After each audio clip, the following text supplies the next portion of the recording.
Beshi, congratulations nga pala sa winner natin this week, si Ma'am Evelyn de los Santos. Siya nga po yung makakatanggap ng isang cellphone. Isang brand new na cellphone. Kaya kung bago ka pa lang dito sa aking YouTube channel or lagi kang nanonood sa mga videos natin pero hindi ka pa po nakakapag-subscribe, ay abay mag-subscribe ka na po para makasali sa ating weekly pa-cellphone giveaways. Kasi tuloy-tuloy nga po yung pamimigay natin ng cellphone at minsan nagbibigay din tayo ng cash sa mga followers natin nga sa aking Facebook page, sa aking TikTok account at syempre sa mga subscribers natin dito sa aking YouTube channel. Hello everyone! Welcome na naman dito sa ating YouTube channel at syempre tuloy-tuloy pa rin yung ating pag-uusapan nga yung utang serye nga na topic natin dito sa aking YouTube channel. So, pero bago ang lahat, kung naghahanap kayo ng ibang option na pwedeng mautangan online, meron din po akong nilagay na 8 or 9 link na makikita nyo sa comment section at sa description below. Pero disclaimer nga po,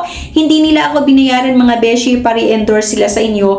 Based lang ito sa sarili kong experience as a user. Nasa sa inyo pa rin kung gusto nyo siyang subukan or hindi. Sa akin naman kasi, nabayaran ko siya on or before yung due date kaya siguro naging maganda yung experience ko. So, mas maganda na meron kayong sariling research na gagawin kung gusto nyo siyang subukan. Maaring okay yung experience ko kasi, pero yung iba, hindi. So, yan, let's get back to the topic. Ang pag-usapan natin ngayon ay si Casyola AI Partner Credit. Ako ko lang to nakita sa Google Play Store actually. At ay, pag i-open nga natin, pwede daw tayong makahiram ng 500,000 pesos in 3 easy steps. So, kailangan daw nating masagot itong mga basic details. At dito nga kailangan nating mag-upload ng isang valid ID.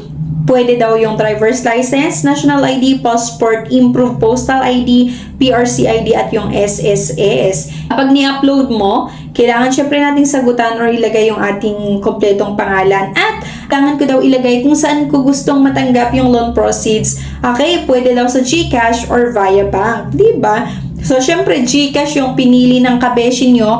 Ayan. Agad-agad mga besh, talagang pwede na nga daw akong makahiram. Lalagay na natin yung amount kung magkano yung gusto natin. So, option nyo na daw yan, besh, kung gusto nyo ng 500,000. At meron nga silang nilagay na loan terms na 6 months, 12 months, 18 months, 24 hanggang 36 months. Totoo kaya to? So, akalain mo 50,000 hanggang 500,000 yung pwedeng mahiram. 6 months to 36 months daw yung payment terms. Interest ay 1,200. So, ang nilagay ko mga beshi ay 50,000 pesos. Subukan natin kasi syempre ang laki naman kung 500,000 pesos ang ilalagay ko. Ayan. On term 6 months yung nilagay ko. Total interest daw ay 1,250 pesos. Monthly repayment ay 0.42%. Monthly repayable amount ay 8,542. I-click daw natin itong withdraw immediately kung gusto nyo ang umutang dito or utangin yung 50,000 na nilagay. So, pwede daw ninyong ilagay yung amount na gusto nyo. Pwedeng 100,000, 200,000.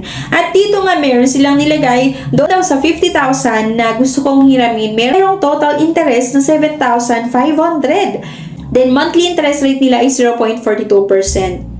At yung loan start date sa 8/27/2023, loan end date ay sa 8/26/2026. Akalain mo ang haba? 36 months mga besh. 3 years daw at monthly repayable amount ay 1,597. And then, meron pa silang signed protocol na kung saan sa online tayo magpipirma daw. Digital daw yung pagpirma natin doon sa kontrata mga beshi. At eto nga yung loan and security agreement. Dito sa loan and security agreement ay August 27, 2023 daw, diba? Nung nag-sign nga ako. Dear Sir, Madam, ayan. And we thank you for choosing Casyola AI Partner Credit as your financer for unsecured personal loan. We are pleased to inform you that with reference to the above application, we have in principle sanctioned you a loan facility, the details of which are given below. Akalain mo mga besh, ayan, loan tenure 36 months, loan amount 50,000. Kasi 50,000 nga lang yung pinili ko. Pwede nga kayong maglagay ng 500. Pero wag nyo nang subukan. Hindi po ito totoo mga beshi. Interest fixed, interest rate 0.42%. Sanction Letter validity, valid for 1 month from the date of sanction letter. Agree and sign the loan agreement. So, nag-sign nga tayo mga beshi. Ayan. Ito, naaprubahan or loan amount daw ay 50,000 pesos at naka-check loan approve. Ibig sabihin, approve daw yung loan application ko. Kaya lang mga besh, meron pang ibang process na kailangan nilang gagawin. Meron pa daw akong babayaran na service fee bago nila i-disburse yung loan proceeds sa aking bank account. Diba? So, i-click mo lang daw yung pay now para bayaran yung service fee.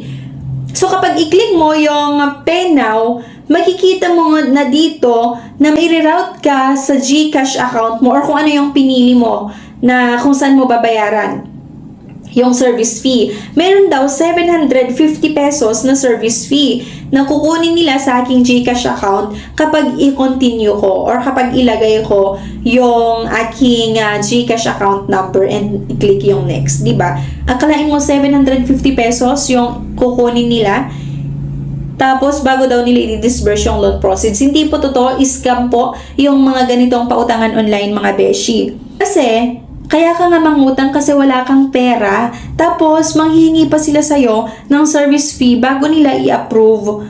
Diba? Wala po akong na-encounter na ganon. Isa po akong loan specialist, ayan, and nag-assist ako ng mga client na gustong manghiram sa mga bangko or sa ibang mga legit na lending companies dati. Lahat po ng mga nagpapautang ay hindi po sila nanghihingi ng bayad or nanghingi ng service fee doon sa client. Halimbawa man merong service fee or processing fee, yung pagkakautangan mo or yung uutangan mo, dinededuct po nila yan sa loan proceeds. Hindi po yung magbabayad muna kayo sa kanila tsaka nila i-disburse.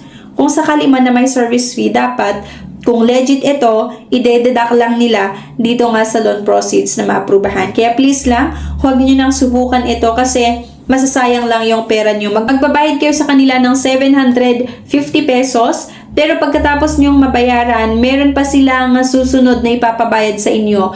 At meron pa silang susunod na naman na ipapabayad sa inyo. Mga sa inyo pa rin, besh, kung gusto nyong subukan ito, tapos magbabayad sa kanila ng service fee. Okay, ngayon pa lang sinasabi ko na hindi po totoo, huwag nila aprobahan yung loan application nyo. Kaya please lang, huwag nyo nang subukan itong mga ganitong pang-scam ng mga ibang app. Okay? So, yun lang. Sana may nakuha kayo na idea sa video na ito.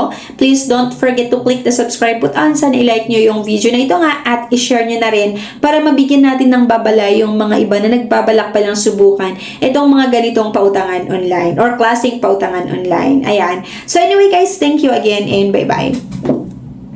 If declined sa bank and other loan apps, pwede niyong subukan yung ibang options. See the links sa description at sa comment section below. Click the link and apply. Disclaimer: try or apply at your own risk.